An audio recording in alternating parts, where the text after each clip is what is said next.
What's going on, guys, and welcome back to another episode of Career Mode. This is episode number 120, and we start today's episode off with an FA Cup quarter-final clash here against Sheffield Wednesday at Hillsborough. So we take on the Championship side, and to be honest, coming into this game, well, I've mentioned it a few times now this season, the FA Cup is a lot more important than it usually is during any season I have in any series. Usually the FA Cup, I deem it to be a little bit more important than the Capital One Cup, but it's nothing I'm too fussed about. But this year, I really do want to win it, as we haven't won it so far in this series, and I definitely feel as though we've made some good progress, and this is a really good chance for us doing it. So I did pick a very strong side. Obviously the fullbacks being changed for Jenkinson and Creswell coming in for Rodriguez, and Walker were the main two changes, but for the most part a very strong side against a Championship team. And the first chance and the first goal would be scored just 7 minutes in, and well, guess who scored it? It wasn't by Niang, as per usual. Niang getting the goal, who actually for me, whilst I'm recording this commentary December the 19th,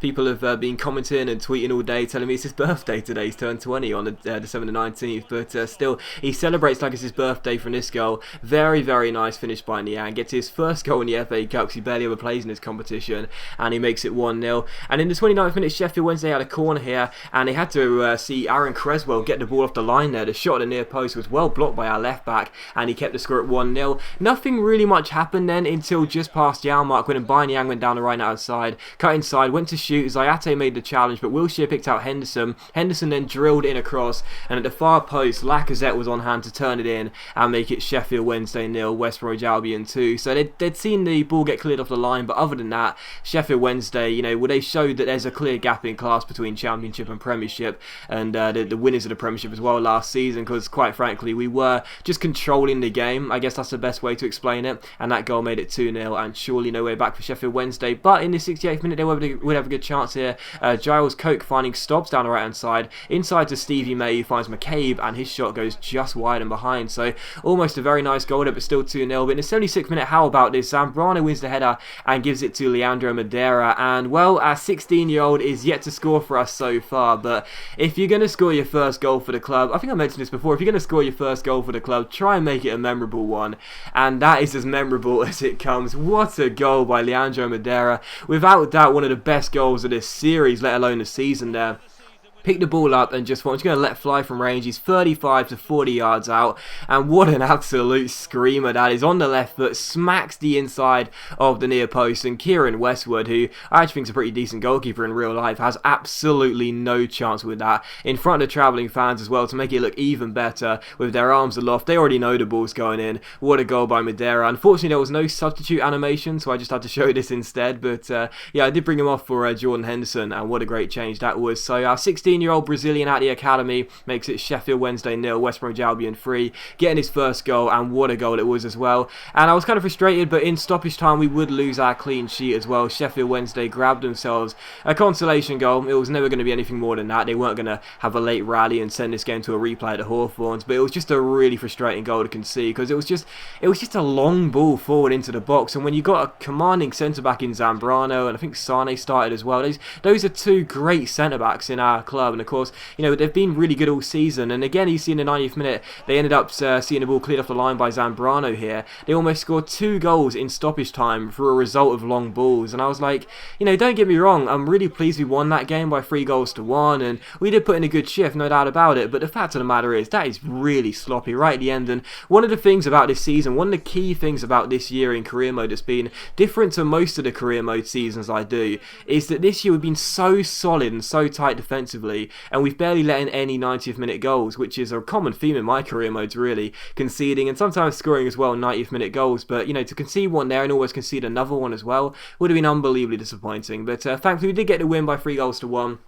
We are through to the FA Cup semi-finals. We're through to Wembley. Absolutely delighted about that. And touch wood, we can do what we did in the first season and get to the final. And this time, maybe go one step better and actually win the whole thing. Who knows? But still, we had some international friendlies after that with England. So we would manage England for the first time. But as per usual, we will indeed be simulating all the friendlies and the qualifiers. If you're a new subscriber and this is the first career mode of mine you'll see, then you won't know this. But basically, when I take an international job for qualifiers and friendlies, friendlies, they always get simulated, and in tournaments we'll play those. So there you go. So as you'll see, we simulated both. We beat Slovenia in the first game by 2-0, I think it was, and in the second game we took on Belgium, and we actually ended up losing this game by 2-1.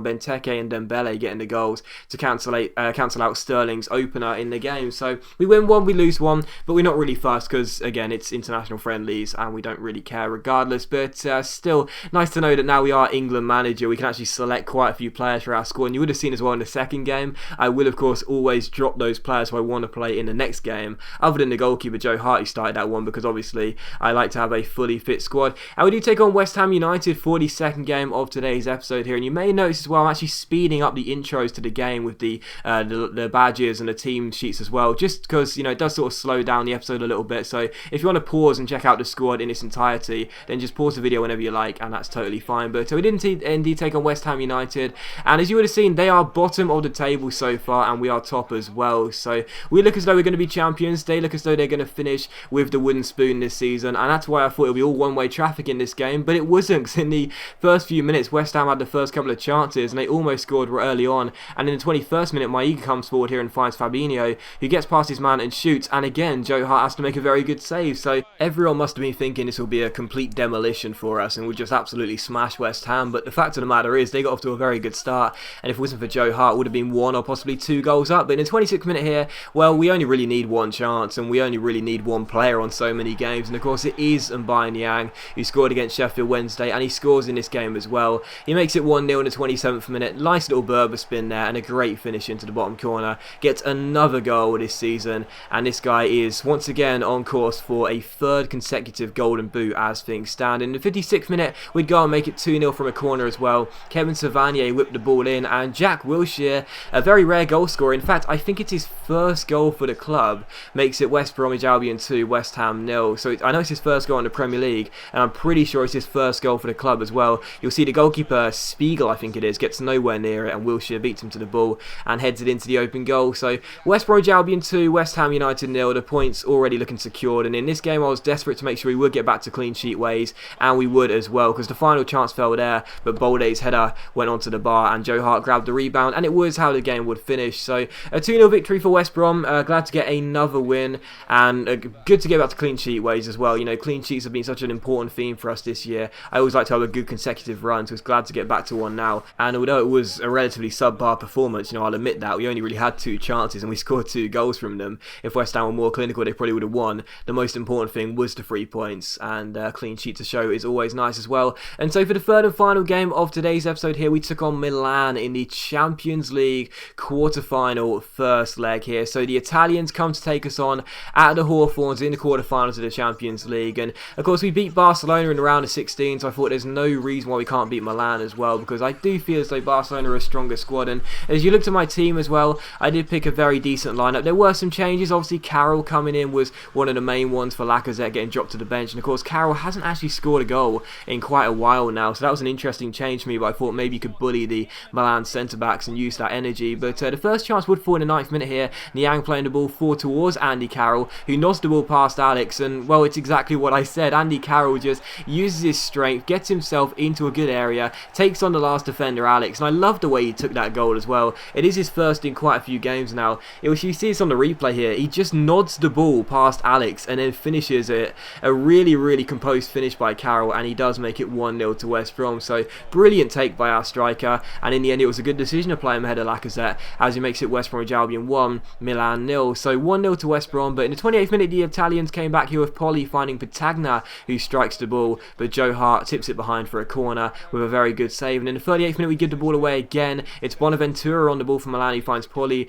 Poli goes down the left hand side and looks for a pass, finds Patagna, who finds Montalivo, and his shot goes just wide and behind for a goal kick. So Milan did have some chances, but they just weren't taking the chances. And in the 50th minute here, well, De Sciglio, the Milan fullback, he's got to get to the gym, because Niang goes with him in a shoulder-to-shoulder battle, and De Sciglio just goes flying, and Niang there scoring against his former club, showing the respect, makes it 2-0. And the fact of the matter is, that is just so weak from the fullback. He's in complete control of the situation, and Niang says, let me just put my body across you and see if I can get to the ball, and De Sciglio just flops there. I think he's trying to win a free kick, he's never getting it, the referee's not buying it. It's West Brom 2, Milan 0, Niang with the goal. He almost made it 3-0 late on in this game, or well, not really late on, but in the 60th minute here, but his shot was well saved by the goalkeeper. And it was how the game would finish, so a 2-0 victory against the Italians. That means that we will hold a very comfortable lead going to the San Siro in the second leg, and a very, very decent performance because we didn't have to do that much. We sort of conserved a lot of energy because of the fixture congestion, but we did enough to get the 2-goal result,